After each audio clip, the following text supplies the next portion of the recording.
13 जुलाई 2025 से ही शनिदेव वक्रगत अवस्था में आ गए थे और अब वह इसी माह 28 नवंबर को पुनः मार्गी हो जाएंगे।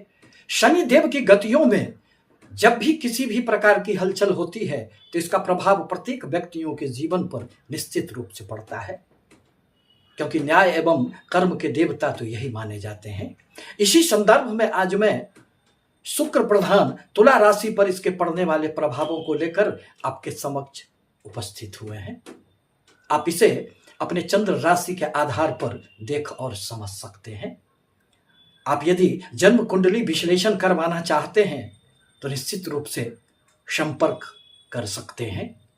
मैं किसी भी व्यक्ति का भाग्य तो नहीं बदल सकता, परंतु आने वाले समय के प्रति जागरूक तो कर ही सकता हूं।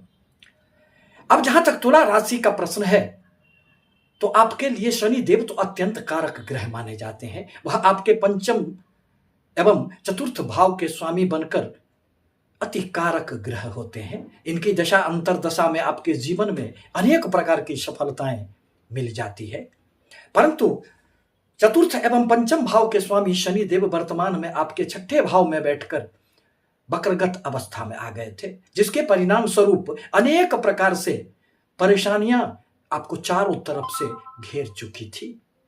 चतुर्थ भाव तो माता, भूमि, भवन, वाहन का होता है। यह जनता का भी भाव होता है। परिणाम स्वरूप घर यदि आप खरीदना चाह रहे थे, यदि आप रेंट पर अपनी प्रॉपर्टी देना चाह रहे थे, गाड़ी खरीदना चाह रहे थे, तो उसमें आपको परेशानियां आ रही थी। साथ ही साथ संतानों से संबंधित भी अनेक प्रकार के परेशानियां आपके समक्ष उपस्थित हो गई थी। आपकी बुद्धि सही निर्णय कहां ले पा रहा था, परंतु अब तो यह बीते दिनों की बातें होगी। अब शनि देव मार्गी अवस्था में छठे भाव में आकर आपको निहाल करने का कार्य करेंगे। आपके कर्म क्षेत्र में अनेक प्रकार से सफलता देने का कार्य करेंगे, एक अस्थायित्व देने का कार्य करेंगे। अब आपके जीवन में, आपके कर्म क्षेत्र में जो एक हलचल पैदा हो गई थी उसमें विराम लग जाएगा। आपको अपने नौकरी अथवा व्यापार में खूब उन्नति होंगे। नौकरी में प्रमोशन मिल सकती है, इंक्रीमेंट का लाभ मिल सकता है। यदि आप ऋण के बोझ तले दब चुके थे तो शनि देव अब उसमें भी आपको धीरे धीरे परंतु निकलने का मार्ग प्रशस्त करेंगे। साथ ही साथ स्वास्थ्य संबंधित यदि कोई भी बहुत बड़ी परेशानियों में आप घिरे थे तो उससे भी अब आप निकल जाएंगे। छात्रों के लिए यह एक सुनहरा अवसर होगा। आप यदि कंपटीशन की तैयारी कर रहे थे, नौकरी नहीं मिल पा रही थी, तो शनि देव की कृपा दृष्टि से अब आपको नौकरी भी प्राप्त हो जाएंगे। शनि देव की तीसरी दृष्टि आपके अष्टम भाव पर पड़ रहे हैं, अतः थोड़े बहुत स्वास्थ्य पर तो ध्यान आपको रखना होगा। मदर इन लॉ के साथ थोड़ी सी सामंजस्य बिगड़ सकती है, परंतु आकस्मिक रूप से आपको धन लाभ भी होंगे, क्योंकि वहां तो शुक्र की राशि है। यदि आप किसी भी प्रकार के शेयर, सट्टे, लॉटरी इत्यादि से जुड़े हुए हैं तो लॉन्ग टर्म में निवेश करना आपके लिए हितकर होगा। किसी भी प्रकार का शॉर्टकट रास्ता यदि आप अख्तियार करते हैं तो आप नुकसान में पड़ सकते हैं। शनि देव की सप्तम दृष्टि आपके व्यय स्थान पर पड़ेंगे, अतः विदेशों से संबंधित अटके पड़े सारे कार्य अब पुनः गतियों पर आ जाएंगे। विदेश जाना अब आपके लिए सहज हो जाएगा। इंपोर्ट एक्सपोर्ट से जुड़े हुए लोगों के लिए यह समय अत्यंत हितकर माना जा सकता है।